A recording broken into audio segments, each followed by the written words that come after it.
mais duñu ko nangu, c'est pour ça qu'on doit être solidaire de nos gouvernants. tey jii monsieur Diémé booy xool également jéego yi naam mi ngi am mais Sénégal gis nañ bu yàggul dara la ñu organiser li ñuy dippee fii Sénégal foofu noonu ñu ngi fay révéler que ni 13 000 milliards am nañ ko comme engagement investisseurs yi itam lu toll ci 50 ak lu topp noppi nañu ngir itam engagé wu nañ mën nañ ko wax noonu ngir liggéey ak Sénégal peut-être sous peu dinañ jëm ci def ci signature accord yooyu noonu loolu itam lan lay firndeel ci jamono ji nga xamante ni Sénégal tamit wane na jéego yooyu nga xamante ni am na ko tënk ko tamit ci plan de redressement bi ñu présenté.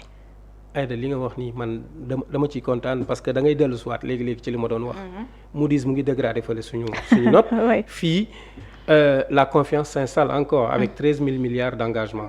Bien que nag engagement la ñu wax rek. bokkul ak réalisation. dégg nga mais tey ci wàllu engagement rek nit mënoo engagé wu te amuloo confiance. Quand tu t'engages c'est parce qu'il y a la confiance. donc les investisseurs c'est un peu paradoxal. voilà c'est paradoxal moom laa lay wax donc compté wuñ ci Moody's. donc ñi nga xam te ñoo war a investir xooluñu Moody's tey. xam nañ ni Moody's li mu wax fële lañ ko teg. ñoom gis nañu seen intérêt fii. les Turcs sont là. les Chinois sont là. sans pour autant négliger les Européens ce sont nos premiers partenaires hein, ce sont nos partenaires traditionnels. Ils sont encore là. Les Chinois surtout. Quand je parle des Chinois, c'est des milliers de milliards. Il faut voir les structures qui se sont engagées oui. à bâtir avec nous le Sénégal. La confiance est toujours là. Oui. Il faut que nous aussi, qu'on sache cultiver cette confiance et la conduire à bon port.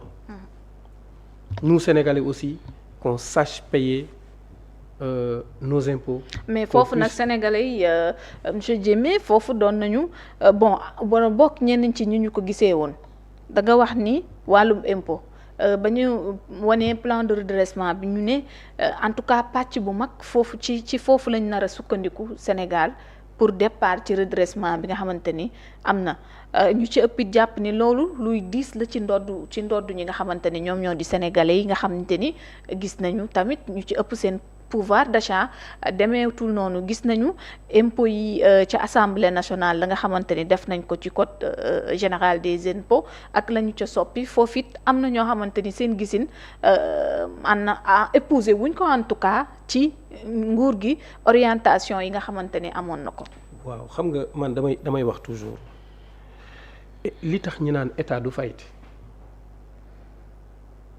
bu ñu daan jàng économie dañ la daan wax naan état du faillite su fekkente ni mu ngi joxe ay chiffres yu clairs. di wone ay indicateurs yu clairs toujours am na ay poches yoo xamante ni war na fa mën a jëlee ay niches yoo xamante ni war na fa mën a jëlee dara pour yokk koomu réewam donc suñu nguur bi foofu la taxaw gis na ni am na ay indicateurs yu ko won ni que ci kanam xëy na dina xaw a metti tuuti. autant ñu taxawaat ñu defaraat ñu xool ay niche parce que détrompez-vous pas ñi ñu am nii c'est des gens qui connaissent bien la fiscalité xam nañ bu baax fu ñu mën a jëlee xaalis lii ñuy wax nag am na ils pensent que c'est des niches peut-être que am na yoo xamante ni situation sociale réew mi dina tax ñu teggi seen tànk ci loolu. dégg nga am na yoo xamante ni man gis naa ko mais je sais que dinañ ci dellu siwaat mais fi nga xamante ni.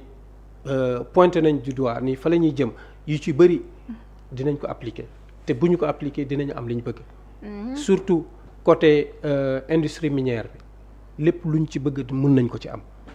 tey jàpp nga ni ñu ngi ci yoon bi gën pour tey Sénégal parce que renégociation contrat yi tamit wax nañ ko ci ndax xoolaat part yi nga xamante ni moom la ci Sénégal doon am par rapport ak gouvernement yi nga xamante ni wees na. tey boo ko defee càmbar ndax gis nga ni yoon woowu bu baax bi tax nag Sénégal gis ci boppam la économiquement. waaw économiquement parlant c'est toujours bénéfique de renégocier s'il y a possibilité de renégocier parce que comme un vieux Malien m'avait dit un jour, un contrat il est bon on le signe, il n'est pas bon on le signe. ma ne ko lu tax mu ne ma si tu ne signes pas tu ne feras rien du tout. il faut signer boo demee ba ci biir nga xam ne am na loo xamante ni nekku ci. nga renégocier ko foofu lañ toll tey. jàpp nañ ne liñ doon am dafa tuuti.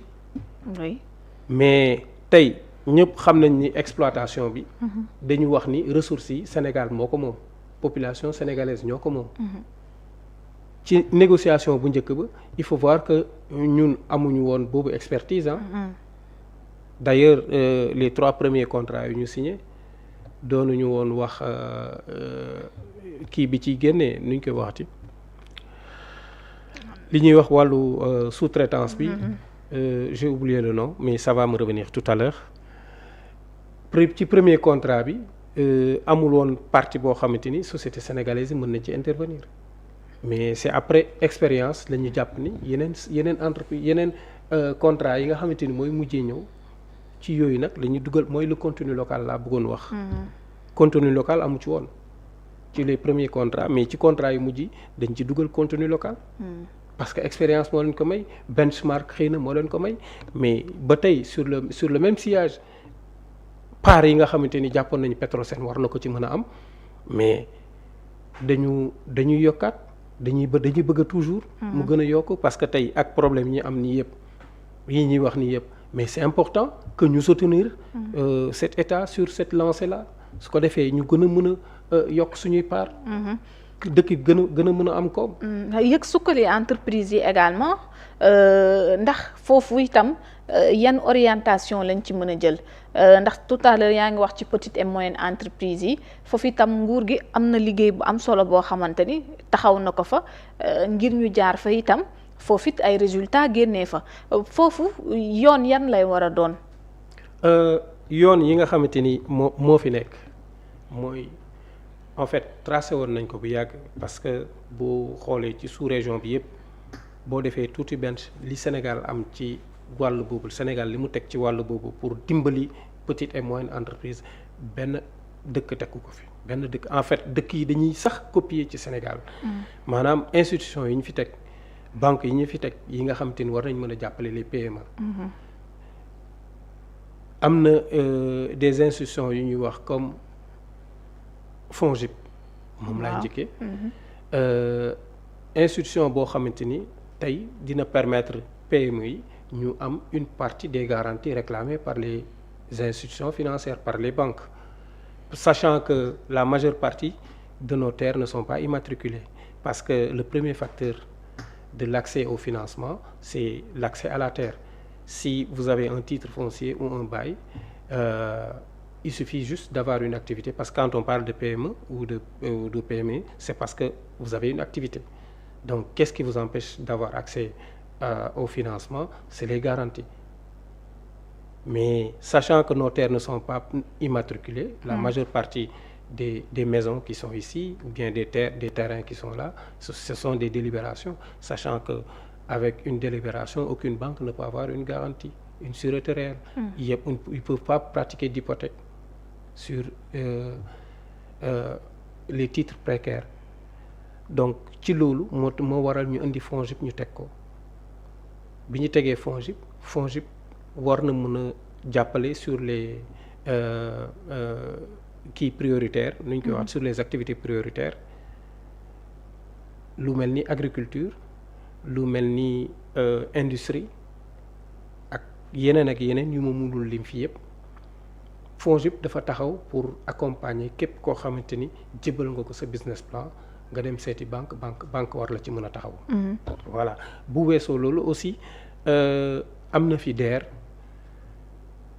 ñu ngi jàppale PME yi ñu ngi jàppale TPE yi ak yeneen structures yi. kenn ku ci nekk nag yaa ngi béy sa part ADPME mu ngi fi tamit pour encadrer les PME. donc loolu yëpp bëri na ay bureau de mise à niveau yu kenn ku ci nekk. am nga ci pàcc boo xamante ni yaa ngi ciy yëngu.